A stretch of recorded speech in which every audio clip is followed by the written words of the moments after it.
like I said, maybe the weather is an added advantage to them. But this time around, this is a very tough call for the Moroccan side, and they are looking very confident. They're not playing like they are playing against some of the biggest players in the world, if you ask me. But let's see how it goes for them. If they're able to get past this one, then I will tell you that Morocco will make it to the finals.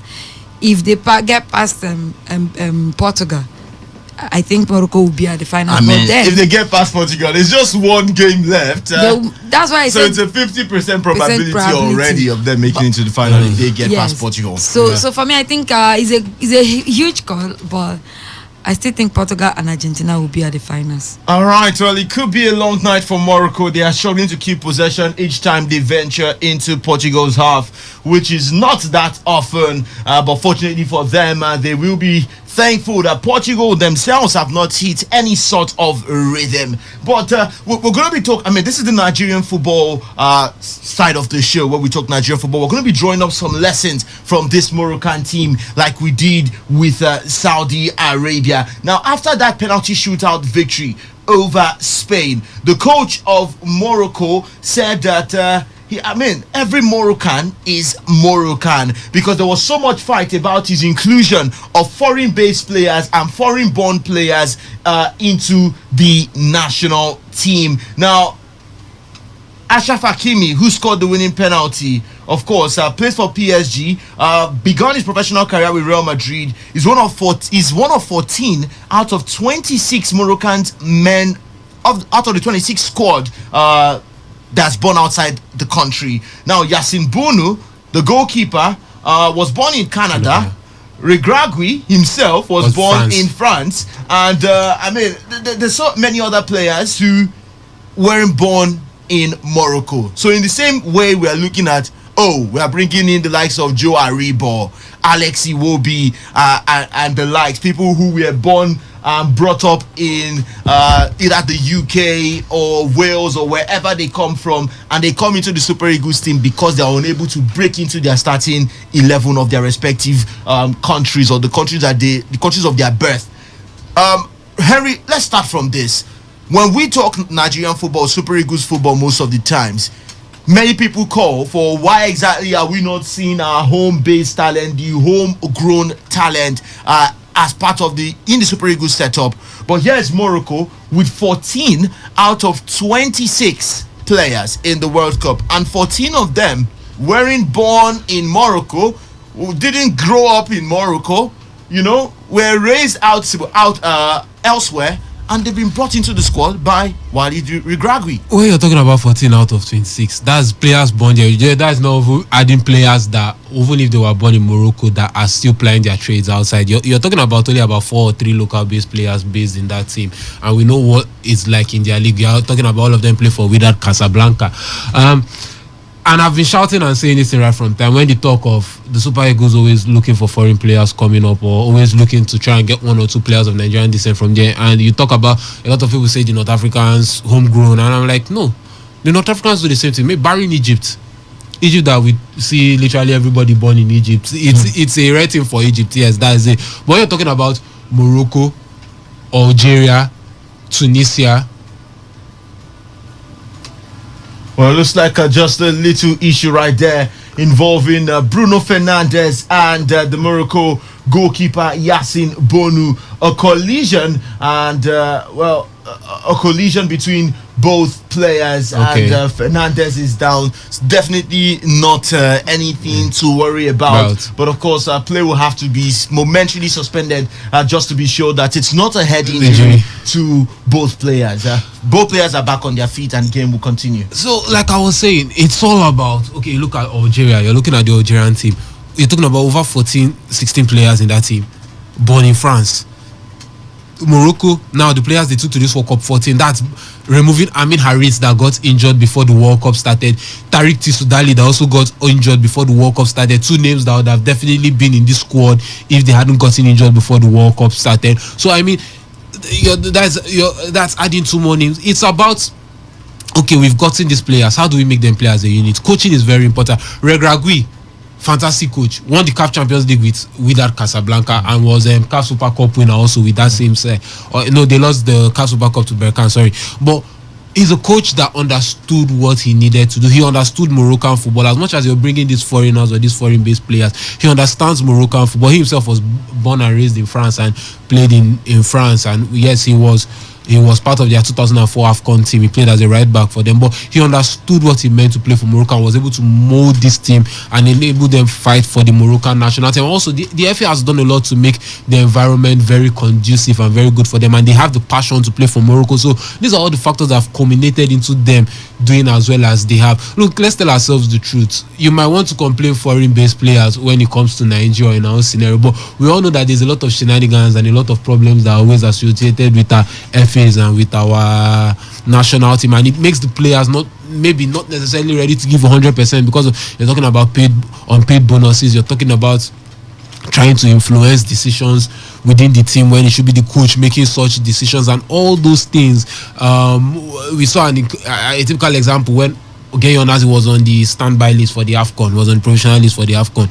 It just didn't make any sense. We see a lot of situations of players trying to force players down the throat of coaches. So all these things culminate, and when the players themselves, the foreign-born pros themselves, come back and see this and say that there's not how, and know that, see what is going on here, and they come from a system that works very well and things are done properly. They are like, you're not serious, so how will I take you seriously if you're not serious with yourself also? But you go to that part of Africa and they are serious. They have intent. They know what they are doing with their football. They have plans. They have an agenda, and they're actually working towards it. And like I said, a coach that understands your system, understands what it means to be either Moroccan or Nigerian or Algerian, whatever, understands the mentality of the people. Our local coaching scene is dead. It's literally non-existent. How many of our coaches are necessarily good enough to go and coach our national team and actually make an impact or do well enough? Because I personally, first off, you know that no foreign coach has ever won the World Cup. No foreign national coach has ever carried the national team to the World Cup and lifted the trophy with it, because you have to understand the manner of thinking, the mannerism of your people, how they approach things or approach situations, how much they are willing to fight. Because as much as, yes, you might say they were born in the UK, they were born in US, Germany or France, but there's still that slight difference, because they grew up in a Nigerian home still. So a lot of things, when it comes to upbringing, there might be differences, but there's still a lot of similarities. There's still a lot of things that you can pick out that are there, even with those born here and those born abroad. So I think there's a lot of work to be done on our football. That's probably why you question, like, why aren't we getting the best out of this, our foreign born pros? It's not like when you look at North Africa and co, that they're not doing the same thing. You look at Cameroon, you look at the Ivory Coast, you look at Senegal. They have foreign born pros in their team. Senegal starting backline in this World Cup, even down to Edouard Mendy, they were born in France.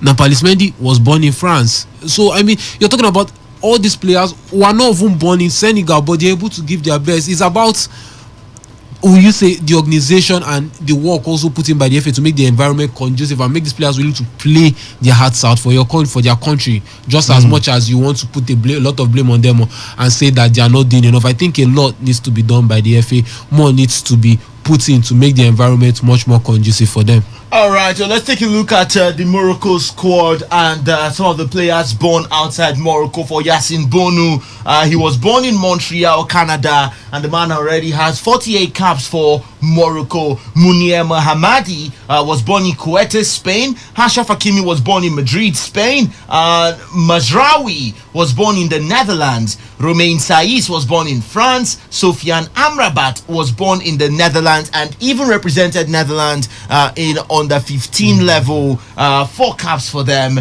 For Ilai Chai, he was born in Belgium, and we've got Bilal El Kanu, born in Belgium as well, represented the Belgian under 15, under 16 and under 18 team.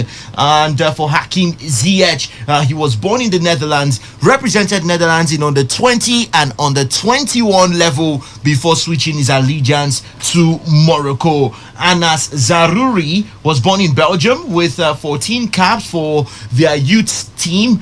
You've got Zakaria Abukhal, born in Rotterdam, Netherlands, with 31 caps for their under 17, under 18, under 19, and under 20 team. Sofiane Boufal, born in France, and Wali Chedira, born in Loreto, Italy. So 12 players born outside the shores of the country, and even the head coach born out of the country. Now, the coach said, Osas, for this I have fought, because before this World Cup, we had a lot of problems about these guys born in Europe and guys not born in Morocco. And a lot of journalists said, why don't we play with guys born in Morocco? Today, we have shown that every Moroccan is Moroccan. When it comes to the national team, he wants to die. He wants to fight. As the coach, I was born in France, and nobody can have my heart for my country. This is what I say to the players. Every time they come to the national team, they give 100%.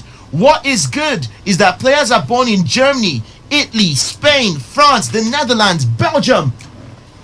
Every country has a football culture, and we have created a mixture, and I'm very happy with that. Well, that is the culture, but we saw a wicked deflection, almost beat the goalkeeper Yasin Bono, as Yao Felix, of course, did strike the ball a half volley, and it was deflected, but to the side netting. Close one, as Bono was already going the wrong way. Osas, you listen to the statement of this man, and you want to say it looks a lot like what we have in the Nigerian scene, where we've got journalists, fans, even the Football Federation clamoring for why exactly do we have so many players, Euro-based players, expatriates or mercenaries now, as some will call them, in the national team for the Super Eagles. Why not look home? I mean, look at home. Look into the leagues, those that were born and brought up here, not those that played for example, Ademola Lookman, who many believe he would not have come to Nigeria if he had been given a chance to represent the English national team. Same with Alex Iwobi, and I mean, you could go on and on mentioning these different names. I think for me, just like what Henry said, it is the organization that determines when you're able to put up your structure in a way that it attracts people from outside. Then you get to have those who are capable of representing you come to share the same vision with you. I think the problem we have here in Nigeria is because of the state of our FA, the state of our football system.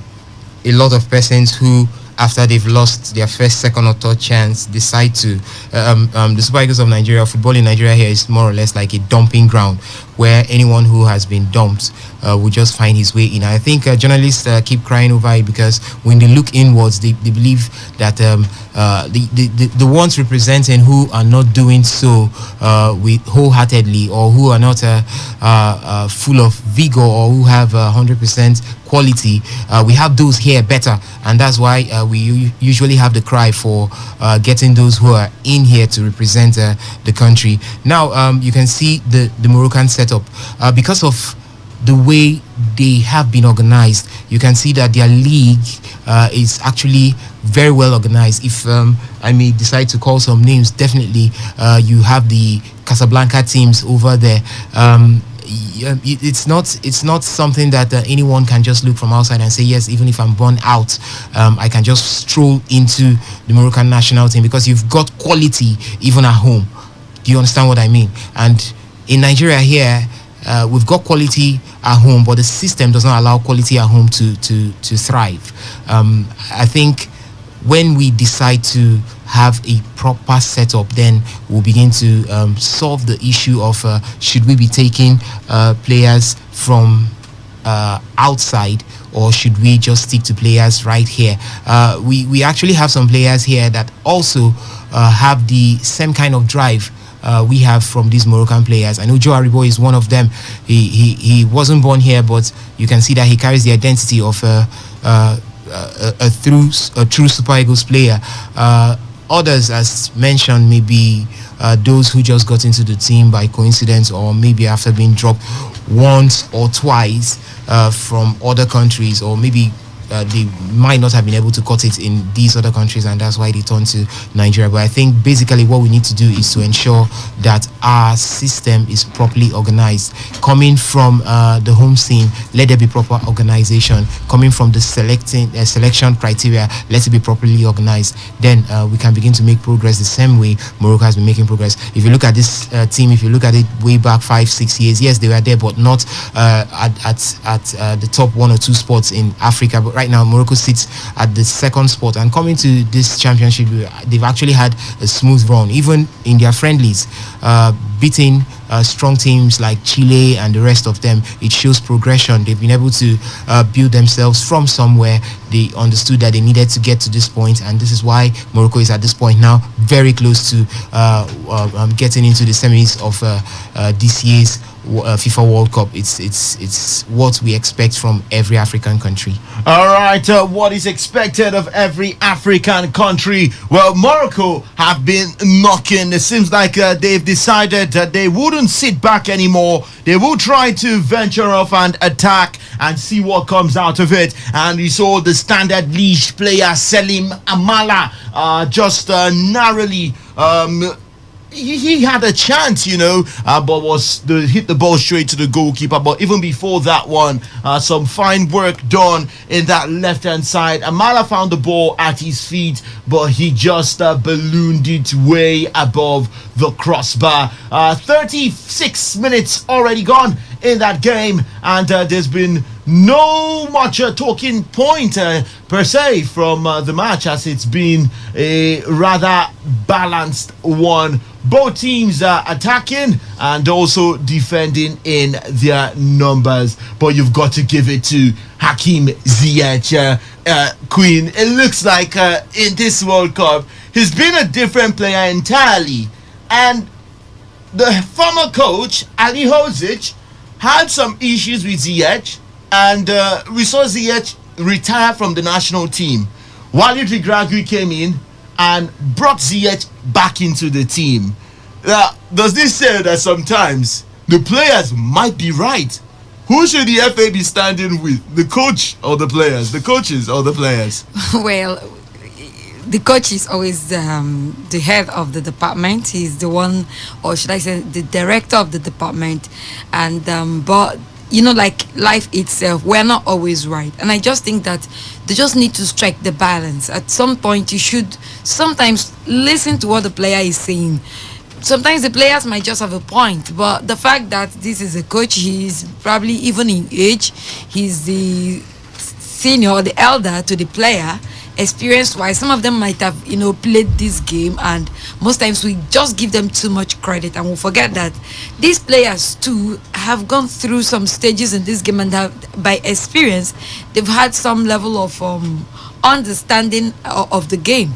Most times too, these coaches, when their era, when they played, is different from what we have now, and there's a lot of difference. So I just think that sometimes we need to strike this balance. For Hakim Ziyech, fantastic player. I think that somehow some of the clubs that, when you go back to, especially in Premier League, that their players struggle during the regular season in the club side football, they found a way to shine in this World Cup. Hakim Ziyech, Harry Maguire, Mateo Kovacic, name them, Bruno Fernandes, just name them. They found a way to show a different aspect of their game, different personalities. Probably the mentality that I am representing my country. This is bigger. This is much, much bigger than whatever the club side has to do, because with the club side I have multiple chances of, probably if it is the Champions League, I still have a chance to win the Champions League. It might not be with my current team, but I could go to another team and win it, or another club and win it. But with the national team and World Cup, it's once in 4 years. I do not have the chance of representing another country, right? So it is Morocco and Morocco alone. And for Ziyech too, he has a lot to prove. He needs to prove to the FA, he needs to prove to the FA, he needs to prove to the coach or the former coach that it was a mistake trying to retire me from national team football. Ziyech is a very pivotal part of the Moroccan side, and you just can't keep him quiet. And in this game, the Moroccans have actually shown that making it to the quarterfinals of the FIFA World Cup is not a fluke, because they have not played like they're not fidgeting. They just, it's a game plan. Like I always say, that winning any World Cup, especially this World Cup, is a game plan. They've shown you that, okay, we come into the game, it is Portugal, let's relax and read the game, then get into the game. That was why in the first 5-10 minutes we saw them trying to, play defensively to ward off that firepower that the Portuguese would have come with, and then grow into the game gradually. And we see that it's a balanced game. They are giving it back to back. They're giving it back to the Portuguese side. However they want it, and I think it's a good one. It's one thing that other African countries need to learn from. Morocco is not afraid. See, from the start of this World Cup, they have not been afraid of any team. They've played some of the biggest teams. They played the finalists of the last edition of the World Cup. They played the third place finish. They drew with Croatia. They won Belgium. Now they are facing they decimated Spain. 2010 winners. Now they are facing Was it a decimation? I mean, however, they beat Spain. They decimated Spain. However, okay, they beat Spain and sent them packing, and now they are facing Morocco. So if you ask Portugal, if you ask me, this is a side that have, among the Africans that went to this World Cup, they faced the toughest side, and they are still standing tall. So they deserve, if they get it past the Portuguese side, believe you me, it will not be like a one-off, because over time they've shown that they are giant slayers. So I wish them all the best, but I still feel, and I think I want this Qatar 2022 in its uniqueness. Please give us Portugal and Argentina finals. All right, well, one game at a time. 5 minutes left, plus stoppages before the first half, and Morocco will go into the halftime break proud of what they've been able to do. When they attack, they all attack, forgetting anything defense, and when they defend, they also do so as a unit. As we see them advance forward again, definitely growing in confidence. Sofiane Boufal, Amala as well, some fine work in between the two players, and they're still going forward. Squares a crossing, and the cut. Morocco have taken the lead. Whoa! Go to Morocco. They are 1-0 up in this very game. Beautiful stuff from the Moroccans, and it is the man Youssef En-Nesyri with the goal. Some fine work down the left hand side, a cross sent in, and En-Nesyri had his head to it, and Morocco are 1-0 up against the Seleção of Portugal. Talk about stuff of fairy tales, Osas. Yes, it is. Yes, it is. But we actually saw this coming. See Morocco coming from the group stage up against Belgium, and they were able to do the needful. I think this team has come of age. We've actually seen this development. We've actually seen. I actually saw this coming even before the World Cup. We saw how I think they were one of the talking about the friendly games during the international break. They were one of the African countries that were able to give a very good account of themselves. So you can see it over time, even from the qualifiers. It is work in progress, and it's beginning to pay off. So kudos to Morocco, the entire national team of Morocco, and the setup right there in Morocco. It's a beautiful one to watch, and I think Africa is right behind you. Africa right behind Morocco, and as it stands, they've got 2 digits of one leg into the semi-final of the World Cup. Henry, it's not about the possession. They've had the ball just 32% compared to Portugal's 68%, but when it matters most, Morocco have taken the lead. I mean, this is a World Cup whereby teams have won with less possession have actually been winning a lot of games. Have won more games than teams that actually hold on to the ball long, and that's another example of it happening here. But you have to say, for the goal, was Diogo Costa, the goalkeeper, thinking? And if you're coming out for a ball like that, you have to make sure you get to very it. Decisive. You have to be very decisive, and if you're not going to get to it, then you stay in your post, stay where you are, and try as much as possible that and pray that the header doesn't come, or even if it does come, that you're up to the task to save it. You have to say poor goalkeeping and goalkeeping mistake. I even think you come for it. You come with your fist. If you lose the ball, don't lose the head. No, they are no, we don't want to see any case of anybody dropping. A 17th goal for the Sevilla man in the Moroccan colors. So 1-0 up. Morocco lead this one, but let's take a look at that attempt again. Well, is that going to be a penalty? Because it looks like there was Otavio was it's Akraf Hakimi. Well, oh my God! Trying to get understand what exactly happened, but there was a little bit of an issue between Otavio and Ashraf Hakimi. But take a look at that one. Bruno Fernandes, he looked like he was going for goal. Yeah. A looped shot, but of course it wasn't enough to be the goalkeeper. As Portugal advancing now, and the player is brought down. The referee says no. Play on, no penalty, and we're into the 46th minute of this game. 2 minutes added time, 1 minute 30 seconds play, and Portugal throwing their all to try to make sure things get leveled at least before the halftime break. Morocco wins possession back, and they will take their time, as they'll certainly want to go into the second half with the scoreline, but there might just be some more drama. 4 players against 3. It's Morocco with another chance. A shot taken, and it narrowly misses the target. Morocco with a chance to have made it 2-0 before the halftime break, and it misses. It was way wide. I think he could have done better. Allah should have expected at that. Whoa. But no, was that a penalty? Yeah. It looks like Bruno Fernandes. I mean, it looks like he was brought down, but VAR isn't even checking it. I don't know. I don't think it is a penalty, frankly speaking. You could call it a 50-50. They got one in the group stages. So. And even two incidents. I think the other one with Hakimi. You could actually question that should be a penalty. But what's happening now? Okay, I think it's halftime. Well, halftime, but the Portugal players are upset. All clamoring around the referee, trying to understand why certain decisions were not even checked by the video assistant referee. And the referee keeps on pointing to the dressing room. You've got to go down the tunnel. For Morocco, they will take this lead with all joy in their hearts, as the incredible noise, they hope it will take them through to the semi-finals.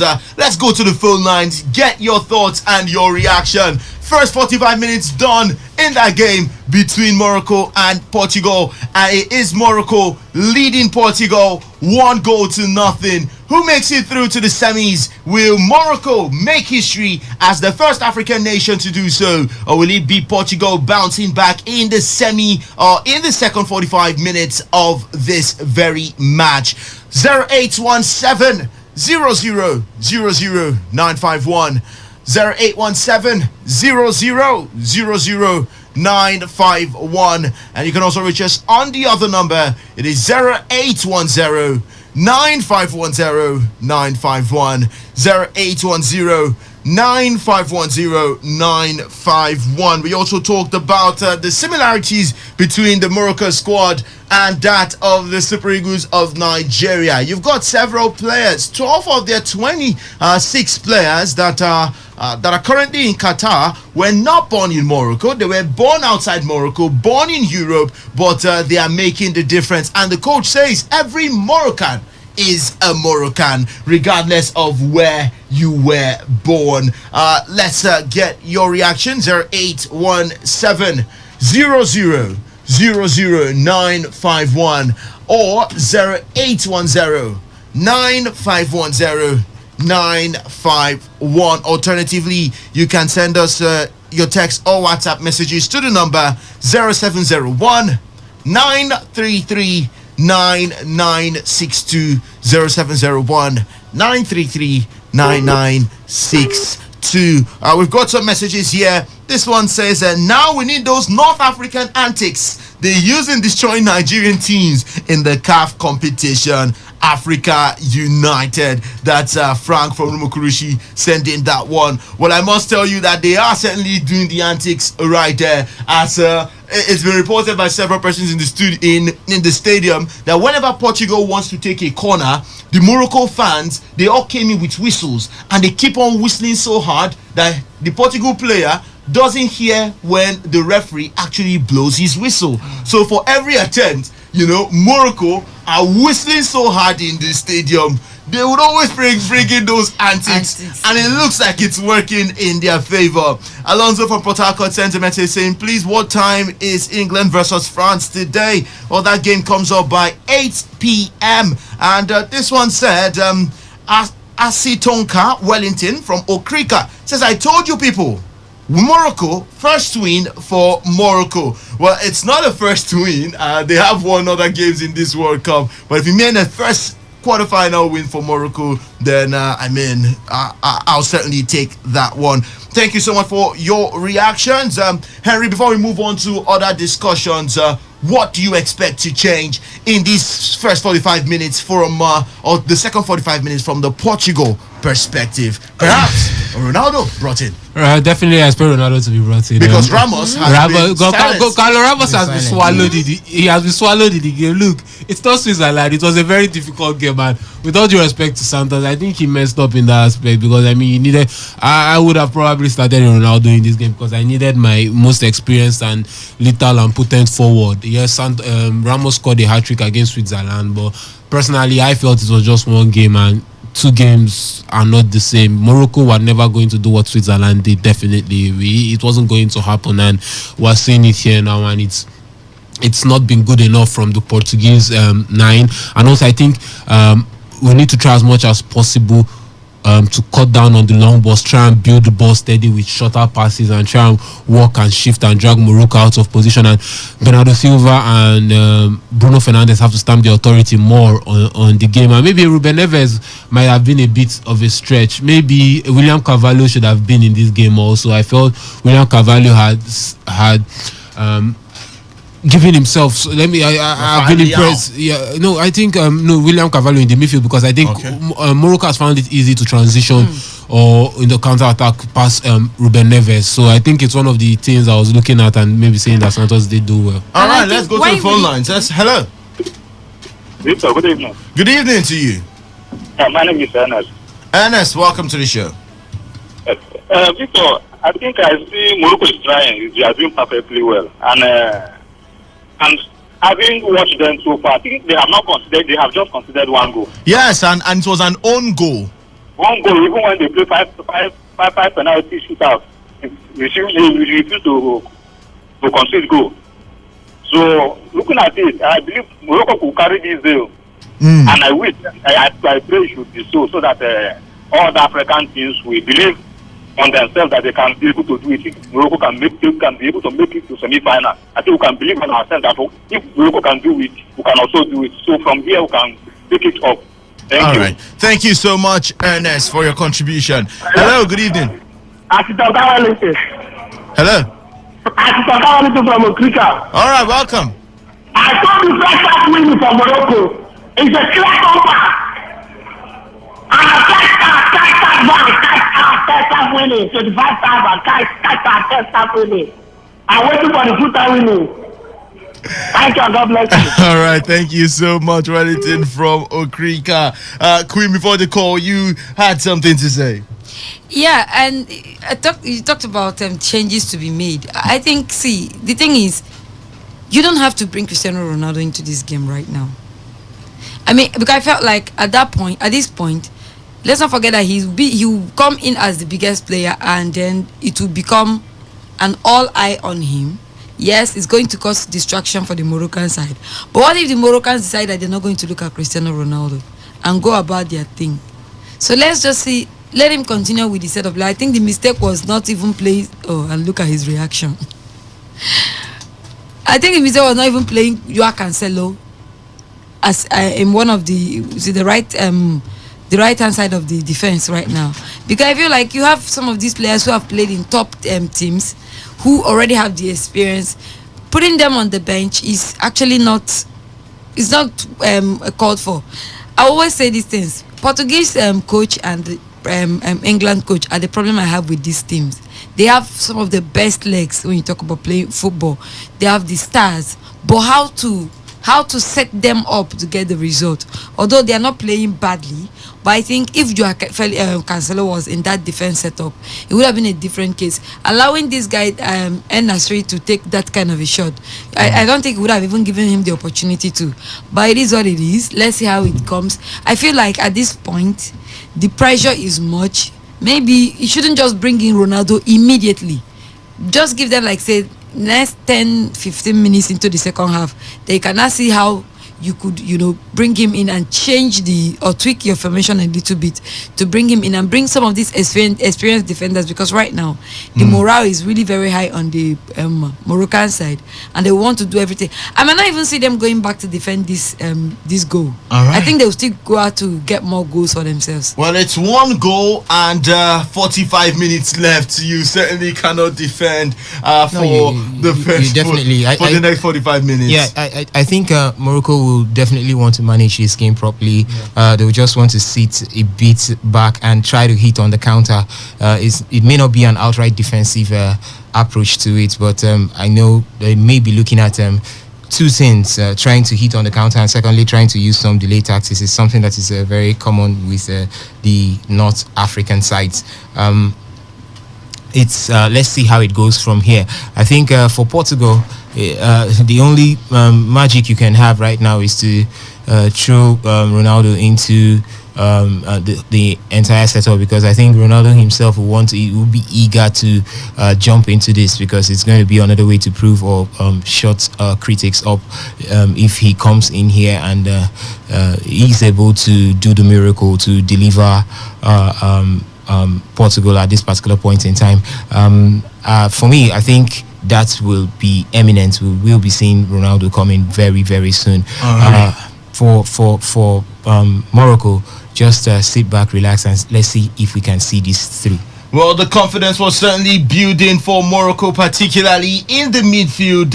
I mean, you've got to fall in love with these Moroccans, with the beautiful football they play, technically brilliant players, their heart and desire, the organization and the expectation. It's been low, the expectation, for talking about the expectation, but they certainly have delivered. Well, 45 minutes away from semi-finals for Portugal.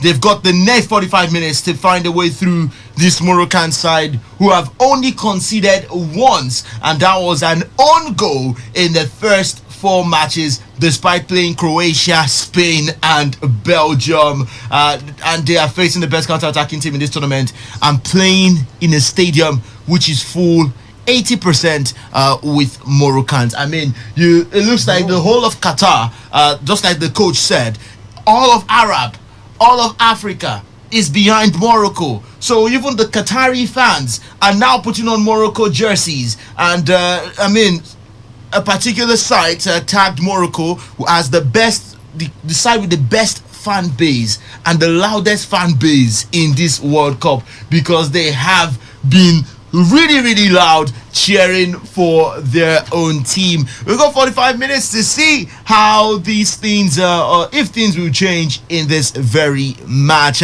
Remember, we're still taking your reaction. How do you think the next 45 minutes will be between Morocco and Portugal? Can Portugal find a way back, or can Morocco do the best they can to ensure that the match ends this way, or perhaps in a better way, that we'll see them advance to the semi-finals for the first time in history. First time for an African team, first time for Morocco. Pele did say in the year 2000 Africa will be winning its first World Cup. Well, he was wrong about that, but 22 years later, Morocco might just be a step closer to achieving what Pele said several decades ago. Let's get your thoughts and your reaction. 0817 00 951 and 0810 9510 951. 0817 00 951 and 0810 9510 Today95.1. We've got some more things to discuss on the show, but I'm going to be going round to just get the guys. I mean, I was supposed to do this at the start of the show, getting your prediction for this very one. Who do you see winning it and by what score line? Well, I think many persons would have wanted to say 2-0 Portugal. It certainly can't be that way anymore. But I'll still give you the opportunity to say your predictions. And I'll start with you, Queen. How do you see this game ending? Do you think the second 45 minutes will drag into extra time and we might be seeing yet another penalty shootout? Or will Morocco seal it? Or can Portugal themselves do it in regulation time? In regular time. It's tricky right now, but I think the Portuguese side will still come out on top at the end of this one. I don't know if it might get into the penalty shootout, but however, I think the Portuguese side will still come out on top. All right, Osasa, who do you give it to? Yeah, I think I see this game going into extra time, and penalties will decide who wins. Because I think the Moroccan side are a bit of a compact side, and will definitely be coming out to hold on. And I see the Portuguese side getting an equalizer somewhere within the second half, and that will pull to penalties. Then from there, let's see whoever luck shines on can take the day. All right, and Henry. I don't know who's going to win, but I know Portugal is going to score one in the second half, but I can't tell Morocco score. But like Osa said, even before the game started, I was thinking like this game it has extra time written all over it, and it's probably what we'll see again. Whoever takes it at the end of the day, Victor, I can't say with this World Cup I've learned not to predict. Just sit down and watch. That's what I'm going to do with this World Cup. I'm still going to keep on doing that. I'm just going to sit down and watch. All right, sit down and watch. I'm predicting extra time. That's just it. Sit down and watch, but with an extra time, says Henry. All right, well, let's see how it goes. The next 45 minutes is upon us, and has any change been made? Well, we will get confirmation in a moment as the man Hakim Ziyech jogs back on to the pitch. But let's talk back to Nigerian football, particularly the NPFL. No matter the stage, there's still room for greatness. No matter the stage, there's a bit of greatness in every man. There's power to rise, there's power to conquer, there's power inside, there's a gift of power in every man. The greatest that we can be. We've got power to thrive. Be the champions, make history. Keep the greatness alive. With the power working together, victory is yours. We are champions. With the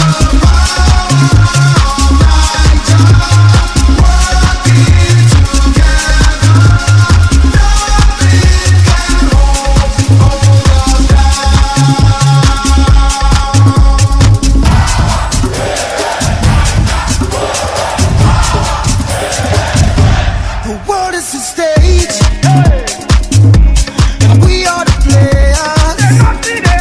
All right, let's talk about the NPFL. As chairman of the Interim Management Committee, that's the IMC, Benga Elegbeleye has expressed satisfaction in following the successful hosting of the NPFL Doxy Super Cup held in Lagos. Well, 4 Nigeria Professional Football League clubs with historical heritage, Shooting Stars of Ibadan, Bendel Insurance, Rangers International, as well as Eyimba FC were selected by the league sponsor for 100 million naira prize ahead of the 2022-2023 NPFL season. Well, in a statement signed by Elegbeleye, the former Director General of National Sports Commission, said the Super 4 has come and gone and it was a huge success. The Honorable Minister was with us at the Unicon Stadium, Lagos on the 8th of December. He watched the match between Eyimba and Shooting Stars and waited to watch the second match of the day between Rangers International, and Bendel Insurance of Bini. And on Friday, the NFF president and the general secretary were fully on ground for the final match. The environment was serene and the quality of football displayed was of high class. The final match was won by Shooting Stars and they received the sum of 100 million naira. I want to use this opportunity to sincerely appreciate Prince Kunde Sonami, who bailed us out at the last minute with his world-class facilities in Remo, without which the tournament would have been very difficult to start. A very big shout out to the Honorable Minister, the NFF President, the first Vice President of the NFF, the General Secretary, the HOO of the IMC, the entire committee, members of the IMC, as well as our partners and sponsors, the players, officials of the participating team, friends in the media, and everyone who contributed to make the preseason tournament a success. Well, that's according to Benga Elegbeleye. The man did conclude. But Super 4 with some traditional names in the MPFL, and it was Shooting Stars of Ibadan emerging as eventual winners with 100 million naira in the bag for the team. And Queen, the fact that we've seen something like that, I think this is the very first of its kind in a really long while, with such prize money given. 100 million naira. Shooting Stars, you want to say they're ready for the MPFL? I mean, who wouldn't be when you have 100 million naira in your coffer? I mean, you should be praying and asking that the MPFL begin in NS, and it's a good one. I know that the organizers did specifically say the tournament was for the traditional sides in the MPFL, and Shooting Stars are able to get this one. I'm wondering what, anyway. Shooting Stars are very traditional. They are very, yeah, I know. I mean, how for they won several it. years. Yeah, I know. I'm not talking about them being a part of the competition. I mean, them winning the competition, where the likes of Enyimba. I mean, not just Enyimba, Rangers, and Bendel Insurance. If you look at this side, Shooting Stars just got promoted to MPFL last season, and then Enyimba have been a very should I even call them perennial winners of the MPFL, the most successful side of the MPFL. You have the Rangers too, so I think that it's a good one for the side. They've actually decided, or they've actually had their season in waiting, or would I say they're already preparing for whatever will come with the season. They will use that to get experienced players, good players, and they will give competitions to whoever is going to vow for the trophy at the end of the season. It's a good one. Let's see how it goes. Probably they will transcend this to the MPFL itself properly, see how they get sponsors and get this league started off. Maybe early next year, probably like January or February, we'll get us our MPFL started. But at the end of the day, it's a good move. At least let's start seeing good money putting into our football. Let's just start seeing something lucrative for these guys and for the owners of this club. With this now, I think if they can get this kind of sponsors for the MPFL, I think we'll now begin to think of, or individuals will begin to think of investing in the MPFL, knowing that maybe there's some sort of light at the end of the tunnel. But congratulations to Shooting Stars. It's a good one, and to the entire participant, because they all got I think 10 million for participating. So it's so still in total, something. Shooting Stars had 110 10 million. So I mean, it's a good one. All right. Well, before we go on with that, Portugal making some changes, and Cristiano Ronaldo is about to be introduced. Rafael Guerrero and Ruben Neves taking off, and we're seeing João Cancelo come in with Cristiano Ronaldo. So Fernando Santos is going to be playing with both Goncalo Ramos and Cristiano Ronaldo up front. Henry, how do you see that one playing? I mean, you got two center forwards right now in the team. Who plays from the left? So what's this formation going to be like now? I think maybe we will slightly switch to more of a 4-4-2. Definitely Cancelo for Rafael Guerrero is for a like change. Definitely. Bernardo Silva will come more centrally here or Bruno Fernandes, because they've been rotating amongst themselves and be switching between themselves in the center and the right hand side of attack. So I mean, they will come centrally now, and be in the middle of the park. Otavio definitely will sit deeper than the two men in a way. Still an attacking midfielder, but can play as a central midfielder, so we'll have more attacking bite. Santos is just basically throwing the kitchen sink at it now. I think he's looking at it and saying it's now or never. We can't wait for it to get late and start scrambling or chasing the game.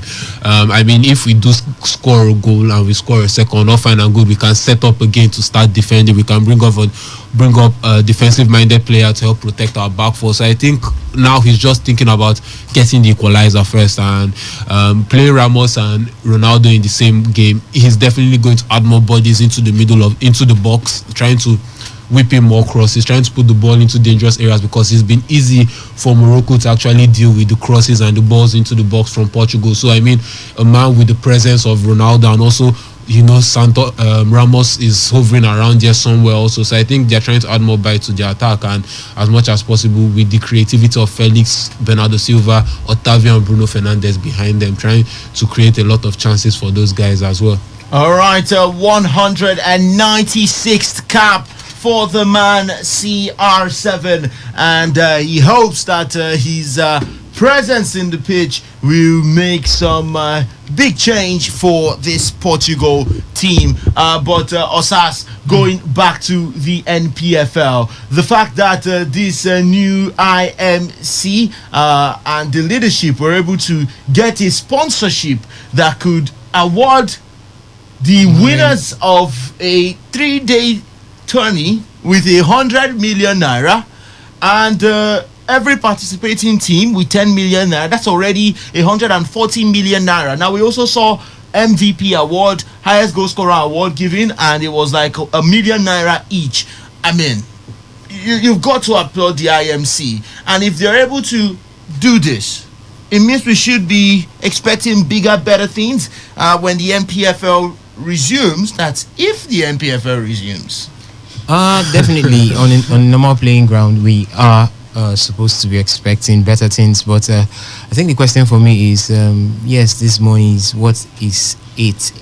What do they stand to gain? Have we been able to rephase our system in a way where investors can actually gain from it? And if the answer is no, then definitely it's going to be the same circle. I think a couple of years back, we've actually seen investors come in and get tired. We've actually seen investors come in and get tired and finally walk off. It's one thing to start with splashing or spraying the monies around, and it's another thing to keep it over the years. Just hope the Super 4 will not go like how we had the ITO Cup at one particular period, where the monies were no longer forthcoming, and we had to start asking questions. So, but if it's a good initiative, for me, if only we can keep it up, we can ensure that all areas are properly done, then is what one can actually say that yes, there is light at the end of the tunnel. But for now, let's just keep our fingers crossed and continue to see.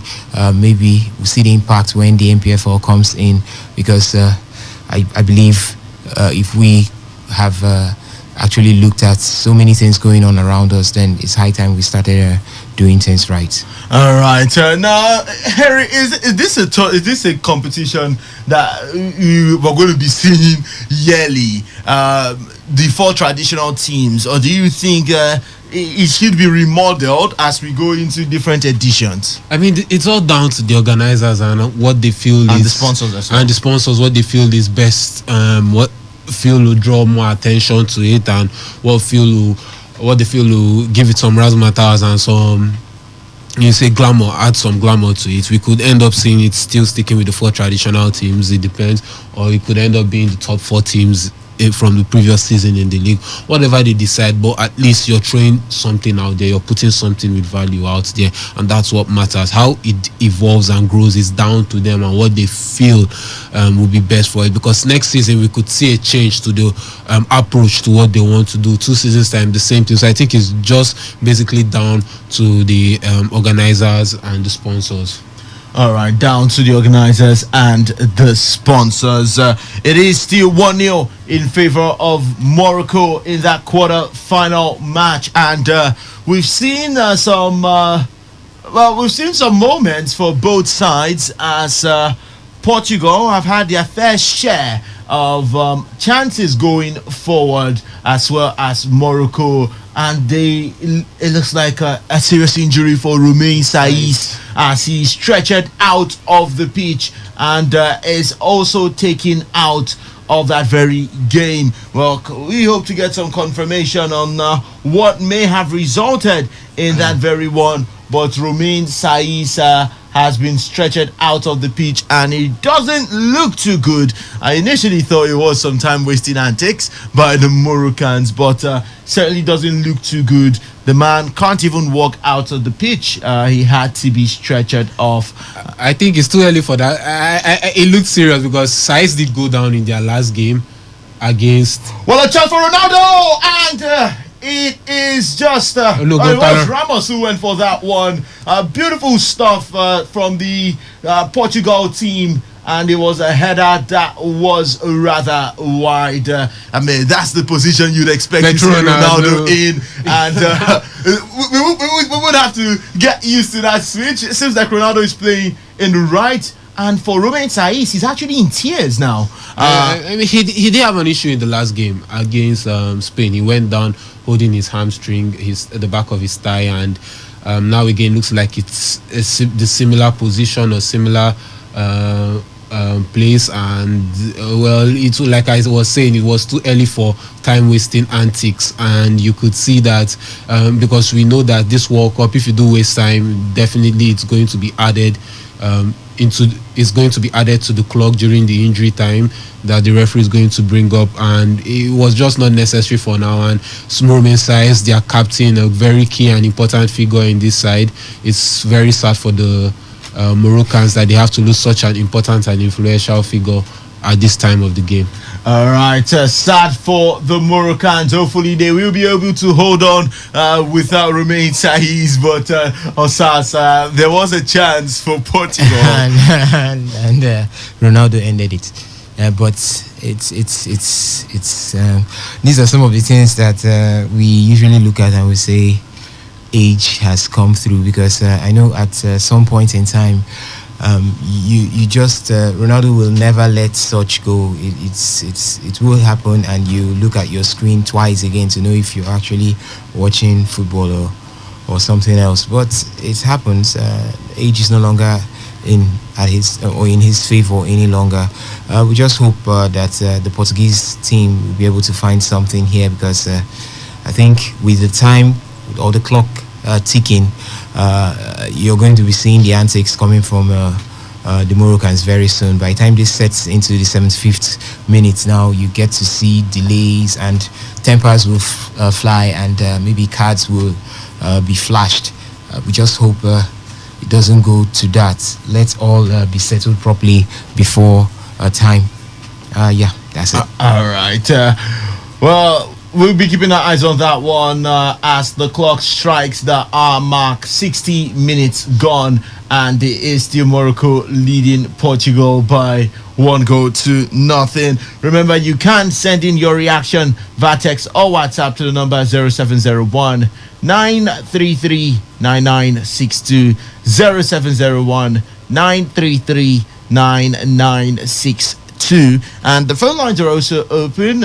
You can call into the show to air your views, share your thoughts about everything we have discussed, from the game to Nigerian football as well. The phone numbers are 0817 00000951, 0817 00000951, or 0810 9510951, 0810 9510951. This message says Santos never did any mistake in his lineup. It is football that changes. Okay, it is a football that changes can be made. Ronaldo coming from the bench is not an error. Portugal will equalize, where two experienced where we will experience a shocker is the game by 8 p.m. England versus France. I see England going through Ile from Elibo in Ahoda East. Would that be a shocker? Anybody who goes through is not a shocker. Technically isn't a shocker, but the reigning world champions being knocked out. Perhaps that's the reason why he might be terming that one as a shocker, but certainly it doesn't look like it will be a shocker whoever advances through to the next stage. But that's right, you've got England taking on France later today. Queen, will the Three Lions of course, join the Atlas Lions if things stand this way? Like this, it'll not be the real battle of the lions. Well,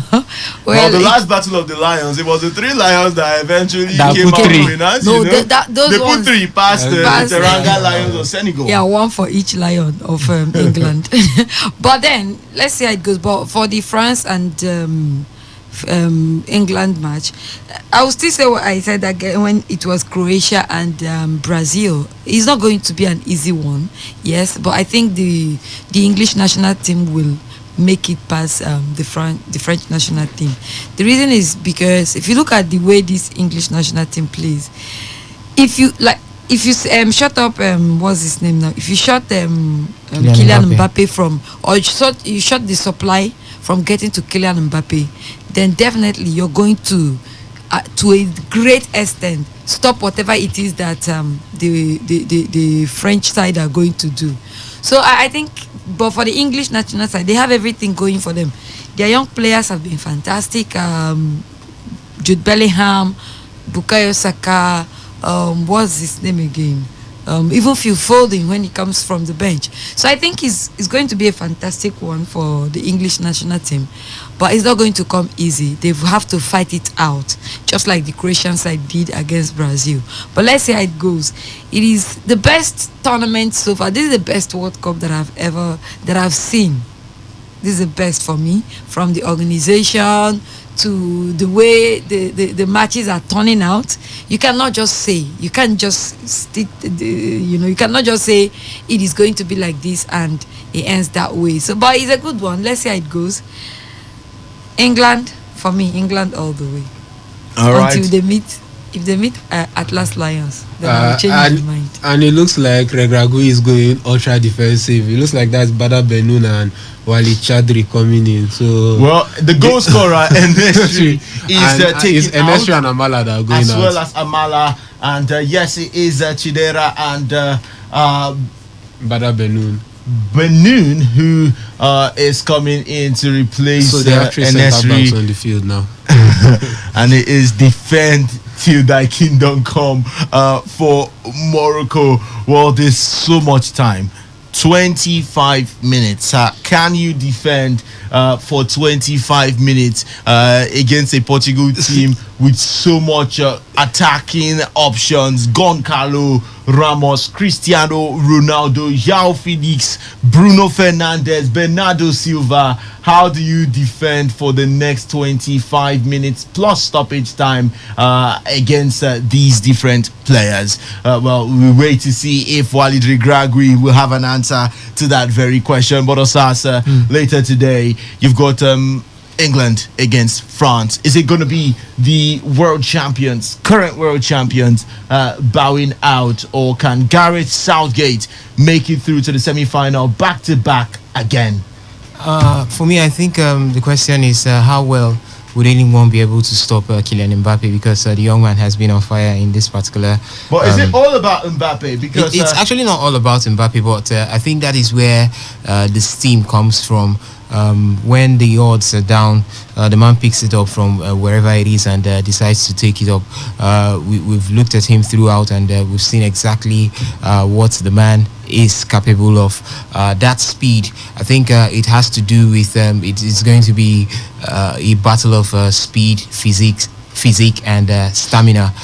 If only Kyle Walker will be in his right senses, then we're going to be seeing him give Mbappe a run for his money. He has actually said it that he's not going to respect, no one's going to roll a red rug for anyone at this particular point in time. We just hope Kyle will be able to keep to his words and be able to do the needful but I think that's going to be the decider, because if you're able to keep Kylian in check, then I don't think Olive Giroud is going to be much of an issue. How about Griezmann? Griezmann. Although these players are definitely linked to Mbappe, because when Mbappe goes for those runs and opens up space, then you begin to see them have enough grounds to do what they have to do. Antoine Griezmann is a very tricky player. He has those slick passes within his under his sleeves, and also can hit it when he needs to. But I think Kylian Mbappe is the man. If you can keep him in check, then you've been able to solve the puzzle to at least the 70%. You just have to look at the rest and say, "Oh Lord, let thy will be done." So I think for me, it's going to be the French team, because it's going to be really, really hard to keep Kylian in check at this particular point in time. He's got 5 goals, and the man definitely will have his eyes on trying to get those goals more to see how he can finish up as the highest goal scorer for this particular tournament. So I think it's going to be difficult to keep him in check. So France at the end of the day, but it's going to definitely be an entertaining experience watching these 2 great trade tackles on the green grass. All right. Well, the 2 great trade tackles comes up by 8 p.m. We saw some. We were hoping for a Manchester United connection, but then that connection couldn't yield the goal. Bruno Fernandes went for the lob ball, trying to get Cristiano Ronaldo, but it wasn't successful, as Rafael Leao has now been brought in for Goncalo Ramos, the man who's always smiling. Otavio also taken out, and Vitinha has been introduced. So more attacking options thrown into the fray for Portugal, as they must get a goal in this game. I have an issue with the philosophy that the Moroccan coach Walid decided to take at this particular point in time, because it's quite early to go all out to defend. Because now, what happens if that goal comes through, you really cannot pick yourself up again to try to score. You just have to keep defending. Maybe he trusts his defenders.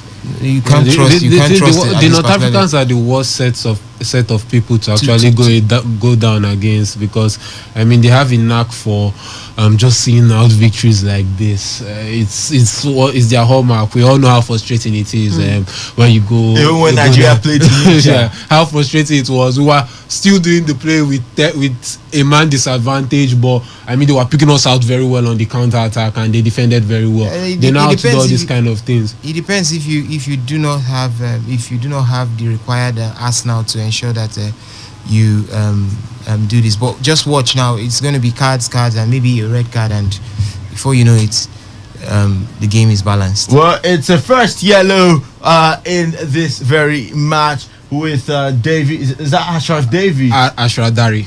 Okay, Dari giving a booking. Rafael Leao brought in immediately, and you want to say instant impact for the AC Milan man. Somehow, I don't know how he doesn't start these games, because I think he brings in so much energy, so much emotions. And you take a look at the last 2 goals he scored in the World Cup, he was smiling before he took the shot. It was almost certain that he knew the ball was going to be going in.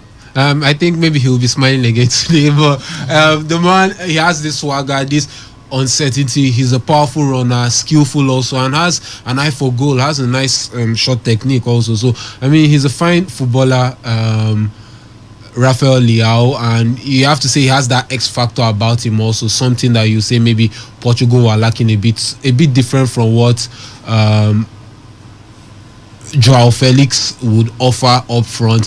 I think Leao is a bag of tricks. Like I said, powerful run and very unpredictable. So I think Santos is just trying to similar, like I said, like for like substitution, but someone with a different profile. Profile of Leao's profile is different from Joao Felix's profile. So I think he's trying to see whether Leao will be able to unlock the Moroccan defense and help the Portuguese grab the equalizer first. All right, well, let's go back talking Super Eagles as after 9 months, former Super Eagles coach Austin Eguavon has taken responsibility of Nigeria's failure to qualify for FIFA 2022 World Cup in Qatar at the expense of Ghana. Now, Ghana qualified for their first World Cup in Qatar after defeating their West African rivals on away goal rules in Abuja. Now, after a goalless first leg at the Babayara Stadium in Kumasi, the Black Stars' Thomas Partey scored what turned out to be the crucial goal after 10 minutes following a dreadful error by goalkeeper Francis Uzoho, despite Nigeria leveling the scores through captain William Troost-Ekong from the penalty spot. Now, the Super Eagles missed several clear chances to win the match at the Moshood Abiola Stadium, with Victor Osimhen having a better chance to win the game in the final minute of what was tagged the Jollof Derby. Now, Eguavon said, "I failed to take Nigeria to the World Tournament when I had the opportunity to. I was trusted with responsibility. For this reason, I have only been able to watch very little of the games, as it makes me even sadder." Well, as head of Nigeria Football Federation Technical Department, I will just have to start planning now and make sure that Nigeria gets to the next FIFA World Cup in 2026. Eguavon with that one. Victor, you see a man who is regretful, who is remorseful. I mean, the fact that he said it doesn't mean it is what No, it he's is. not watching. He said, okay, let's go by what he has said. He's not watching the World Cup as much because he makes him feel bad. It hurts him to see that I'm watching the World Cup and Nigeria is not at this World Cup. Not a man who is in Qatar and telling us he's regretting that Nigeria didn't make it to the World Cup. He regrets it every day. And he's comfortably sitting in FIFA royalties and watching other people. But it is what it is. You go avoid taking responsibility. It's just normal for a coach who had such an experience to, come up with a language like that. It's 9 months, and I mean, we are enjoying the World Cup. We are enjoying the World Cup. Harry, he says that we'll have to start planning. It means plans aren't already in place. I mean, you would expect that the moment we didn't make it to the World Cup, plans are already initiated to ensure Nigeria makes it to the next edition. But plans yet to be in place for the Super Eagles to make it to the World Cup in 2026. Plans should already be in place, but we know there was a lot of uncertainty about who was even going to be our coach after. And let's say Pesero has only a 1-year contract. You can't plan with this, with what's on ground already. It's plans just all about the coach of the team. It's a major part. It's like that is responsible. For you're talking about 50% of job, because if you don't have a coach that's competent enough, then you won't be able to qualify for the World Cup. We saw what it cost us. We had an issue whereby our technical crew wasn't good enough, and it cost us a place in Qatar. And that a coach is responsible for a lot. We look at Morocco's performance in this World Cup this year, and we want to. Well, speaking of Morocco, they have a chance again, and one touch too many for Chedira, and he just shoots that one wide. But some beautiful counter-attacking football from Morocco in splits of seconds. Nicely placed passes. I thought he was going to drop that last ball, but decided to drag it. If he had dropped it successfully, I think right says, now, Mommy, thank you. Yes, please. It would have been Morocco singing the victory song to the semis. All right, 75 minutes gone. Portugal have got 15 minutes of normal time plus stoppage time to get back into this one. And for the Moroccans, they will need to hold on for just 15 minutes more if they are to advance to the semis of the World Cup. Back to the Super Eagles of Nigeria not making it through to Qatar. Well, we're way past that now. Yeah. The next World Cup is going to be a 48-team tournament. Now, I mean, there's no excuse for a team. We have 9.5 slots, 9 automatic, 1 playoff. So I mean, there's like you're about to say, there's no excuse. I think Etebo had actually said it that I think he said this a few days ago that There's no excuse for Nigeria to not he- be he- in any other World Cup. we're going to qualify. But if you do not prepare, I'm telling you that you will still not get there. Be it 20 slots given to Africa, you can see how at least African football has started developing. Before you could travel anywhere and you do an Eritrea or beat somebody by 10 goals to nil. But right now it has actually changed. You can see that everyone is trying to step up. So if you do not prepare properly, it's still going to be the same story, be it more slots or not. But I think yeah, like what Henry was actually saying, the time is in there, but I believe the process has started. So we know what it is to miss out on a World Cup, and we don't want to do that a second time. All right, well, Morocco are going for the counter yet again, and I mean, I'm wondering how are the players able to keep up with this intensity. They run back to defend, they run forward on the counter, run back to defend, and back forward again.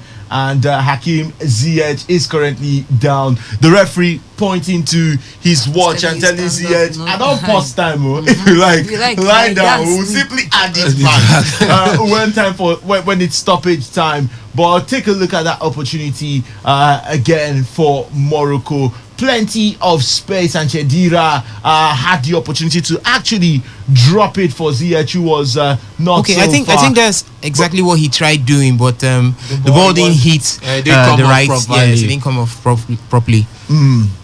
Well, it certainly could have been Morocco 2-0 up. But for the Portugal team, Osasi, it looks like they are relying so much on the wings. I mean, they've been trying to cross in the ball for one of their, perhaps Ronaldo, who is amazing aerially, to head that one in. Well, it's not been successful. We've not seen a decent cross by this Portugal team so far. Yeah, definitely. In a team with this kind of intensity and this kind of defensive prowess, definitely it's going to be the wings you start from. It's not going to be a walk in the park for you to come through the center, except you have a Ronaldinho, someone who can do the skills and also split defenses with those passes. So it's definitely what the Portuguese national team will be relying on. A lot of changes coming on through.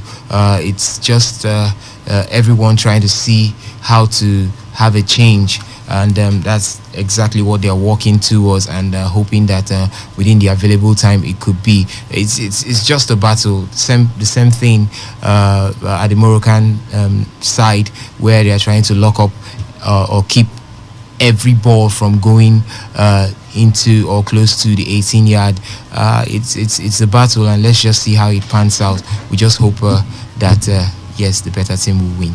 All right, hopes that the better team wins this one as it stands. Morocco certainly have been the better team.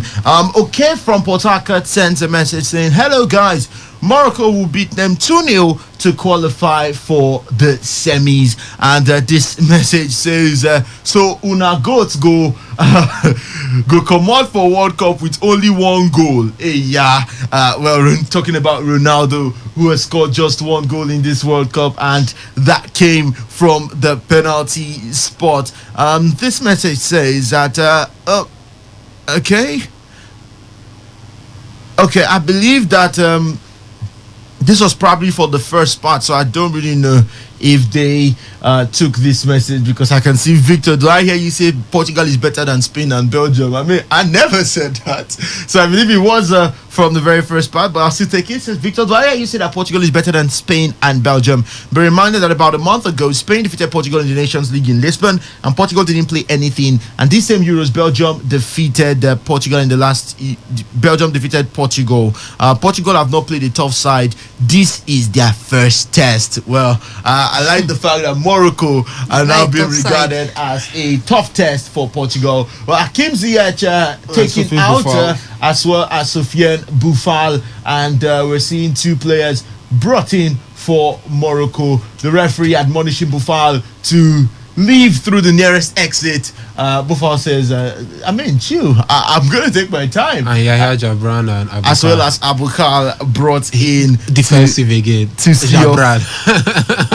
At the end of this match, we might be seeing Morocco play with at least 8 defenders of the 11 players and just leave the goalkeeper and another person up front. But what then happens if it gets into extra time? That just means that's what I'm thinking. That means they're going to defend throughout extra time and just pray it goes into the penalty shootout. At least they will have an extra substitution in extra time if it does go into extra time. So maybe he's counting on it that even if it does go into extra time, but I think he's doing the right thing now. It's about keeping it short now, trying to keep Portugal out, stop them from scoring. That should be the aim.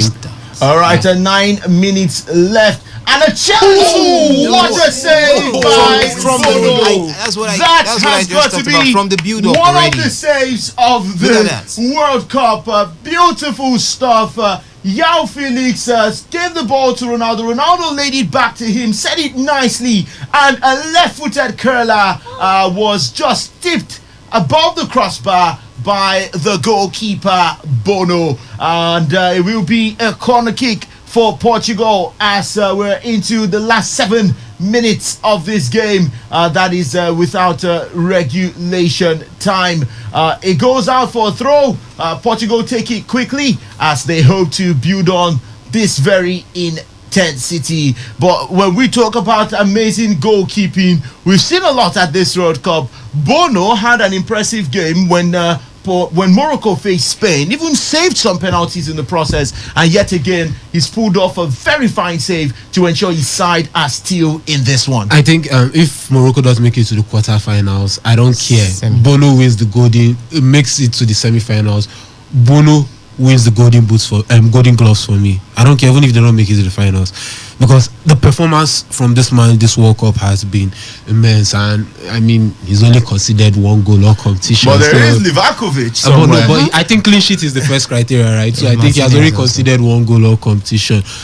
Although Croatia themselves have considered, they've considered 2. 3, sorry, in the World Cup now. Japan, Canada, and Brazil. Right. But Bono has been fantastic, and you just have to say Morocco are in this game because of Yassine Bono. Well, a free kick given to Portugal, and they were trying to go for what Netherlands did. That free kick that was scored in the added time. Bruno Fernandes was hoping to lay it for a player, a low pass, but it was well read by Morocco, and they were able to prevent that one from happening, and did try to build on the counter, but of course it was well stopped. So 85 minutes gone. The phone line still open, 0817 00 00951. Again, 0817 00 951 or 0810 9510 951 0810 9510 951. We're into the last 5 minutes of this game, and can Portugal get a miracle as they build once more from the back? Just trying to see if something could happen. A goal that will take them into the extra time. Rafael Leao sends a low cross, but it is well cleared, and the resulting clearance wasn't cleared enough. Portugal did try to go again, but this time it is cleared out for a throw, which once again will be taken quickly. Still that left hand side, Portugal hoping to make some beautiful stuff happen from that very wing where Rafael Leao plays. But Osas, should Portugal be eliminated from the competition, does that mean the last dance for Ronaldo? No World Cup for the man in his career. Or do you think he'll be able to go again in 2026? I think it would be the last dance for the man, because at 37, if you add 4 years to it, that's 41. I don't know what you'll be doing at the top stage like the World Cup at 41.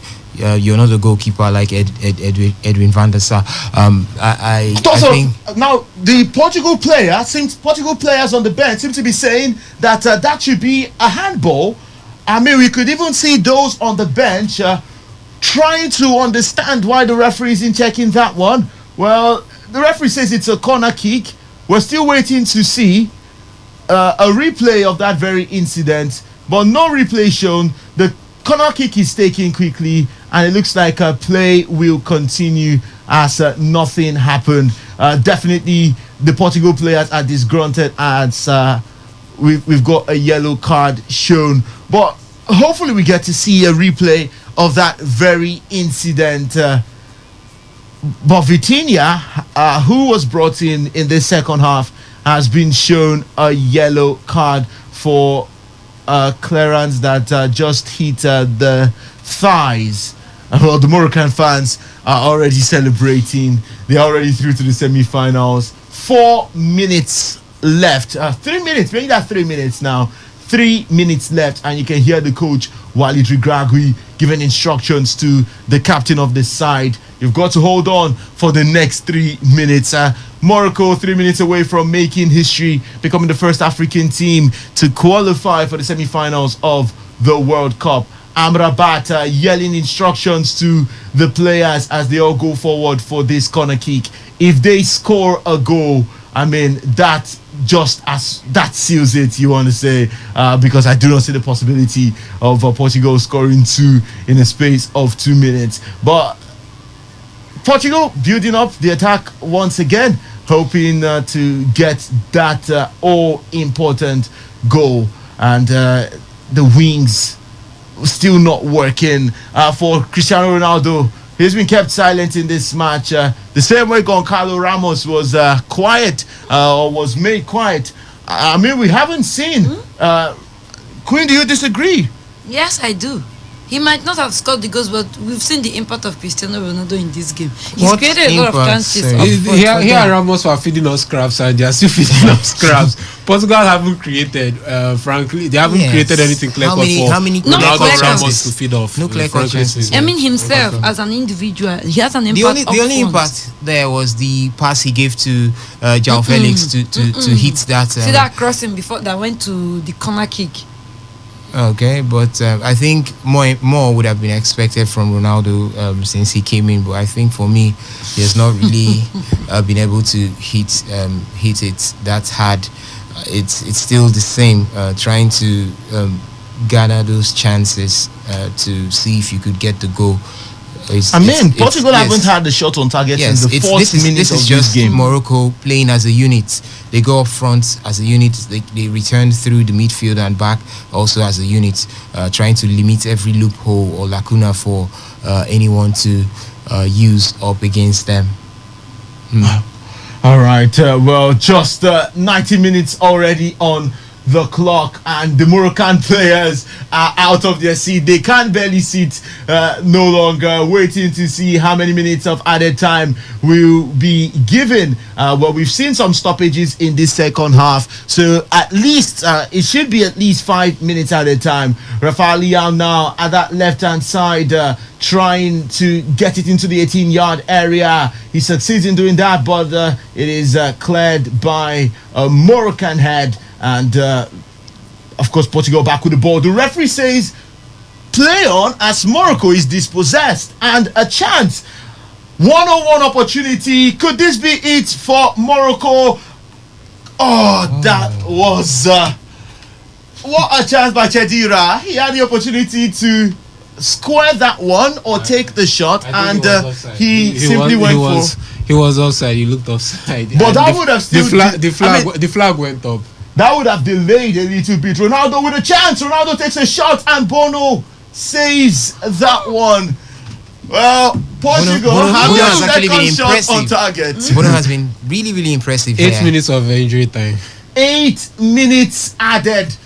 Well, that is 8 minutes of how do I put it now? For Portugal and also for Morocco at the edge of their seats for the next 8 minutes. Can they I mean, you've done it for 90 minutes. You should be able to do it for 8 minutes. Sadly, it doesn't always work that way. You could let it. You could just let it sleep in the last 2 minutes. But with 8 minutes at a time, Henry, with the way Portugal have grown into the match and are throwing everything at Morocco, can we see a last minute or some last minute drama like we did yesterday? I think maybe not. Look, Victor, fingers crossed. Morocco have defended. They've defended well. They've kept the Portuguese quiet, and Portugal have struggled to create anything clear cut so far in this game. And I don't know. You've not been able to do it for the whole 90 minutes. I'm struggling to realize how you did for the remaining 8 minutes of the game. So I think Morocco are true, unless and something the else officiating happens. too have really been quite poor. No, the officiating has been It has okay. been quite poor. I think the officiating has been okay so far. I think it has been okay so far. Look, Morocco, they did the hard job. They scored first, and that was it. They did the hard job. I think that was the hard And job. they And kept did- themselves. That's the most difficult they're of it. Scoring first is not keeping yourself. A red card shown You to Chedira, and Bruno and he Fernandes just is got a telling him yellow. Leave the walk pitch. out. I mean, he was just brought in the second half. He was shown a yellow card just now, about just a few minute minutes ago. and he's gotten a second yellow. I think he should leave and give his team a the chance, chance because to this time will seal be it added. off. Well, That's a second that yellow certainly card. is That's a a yellow card offense. That's a yellow card It offense. is. He had his studs just Yes. hit Yao Felix and Chedira giving his marching orders. I mean, how do you get 2 yellow cards in a space of 2 minutes? 90 plus 2 minutes, you're shown a yellow card. 90 plus 3 minutes, you're shown the second yellow card. It just shows how silly. And that could go a very long way to put the team under pressure if you don't have. But with 5 minutes left, I cool mean, I head. don't think Morocco would want to be going forward in any way. They will defend or have their 10 men either in the box or just in the midway line as they tried, as you talked about, that stunning defense from the Moroccan side. Walid Regragui yelling instructions to his players. Portugal just sending every long ball in a chance, and it is headed wide, and it will go out for a corner kick. I mean, we've seen Portugal with quite a lot of corners. They've had 8 already. This is their 9th corner of the game. They decide to take this shot, and the decision wasn't quite the best as it amounted to nothing. So 5 minutes left. Will Ronaldo be exiting the World Cup at this very stage, or can Portugal find a way back? Well, that will be a goal kick, and Morocco will take their time to clear this one. Well, the party can start in Rabat. The party can start in Marrakech. Champagne on ice. Africa United might be advancing to the semis if they can hold on for the next 3 minutes. 3 minutes is all it takes for Morocco. I mean, less than 3 minutes now, and they will be through to the semi-finals of the World Cup. Youssef Nesri's goal still the difference as the fans at the stadium at the edge of their seats. The analysts also here, they're all out of their seats, no longer at the edge, but out of their seats. I'm struggling to sit and focus, but it is the beauty of football, is what we see with the World Cup, as Morocco have a chance to kill this one-on-one opportunity. Will it be a goal? Oh, no! Abukal with a chance, and he would put have sealed that this. one straight to Diogo, the goalkeeper. What an opportunity to seal it for Morocco, and Abukal missed that very glorious chance. Well, they're not done. They're going for another attack, as Portugal have most of their players up front. The pace of Abukal and some of the Moroccans I mean, it's quite deadly. As they could go from defense to attack in splits of seconds.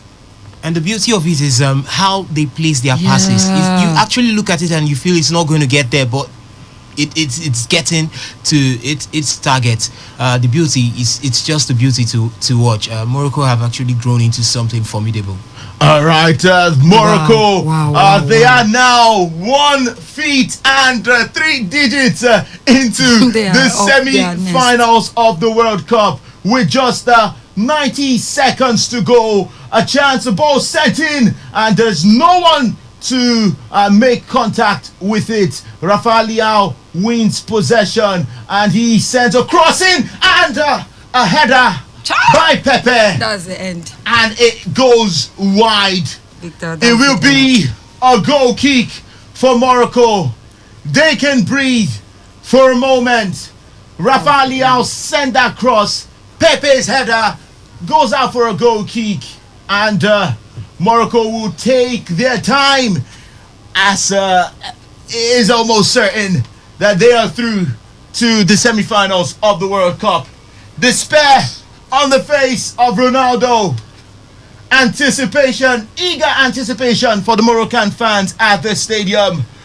Well, this is where we will be ending the show, as we've got a paid program coming up in just a few seconds.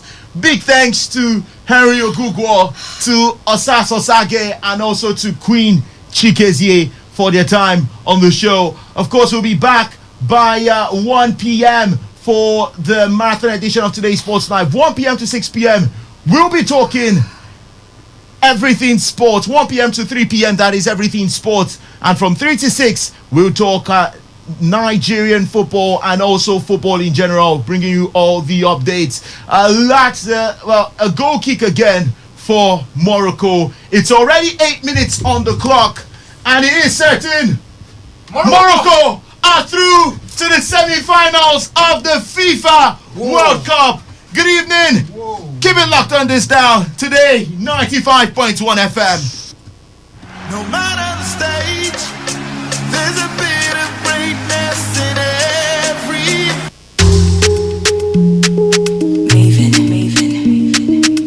Are you in Port Harcourt? Are you looking for an opportunity to earn from the global stock market? Oh yes, from the top S&P 500 companies in the world, where you can make percent on your capital with zero losses from Apple, Google, Facebook, and Amazon stocks right from the comfort of your home?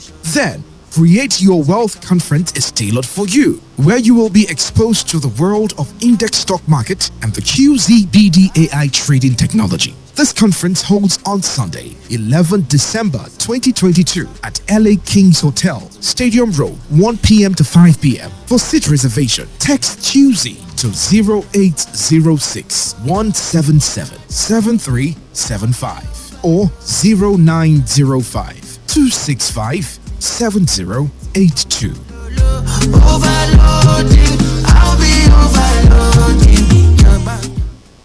Okay, alright. All you need to know about this one is that 95.1 FM. Such a unique dial. When the weather becomes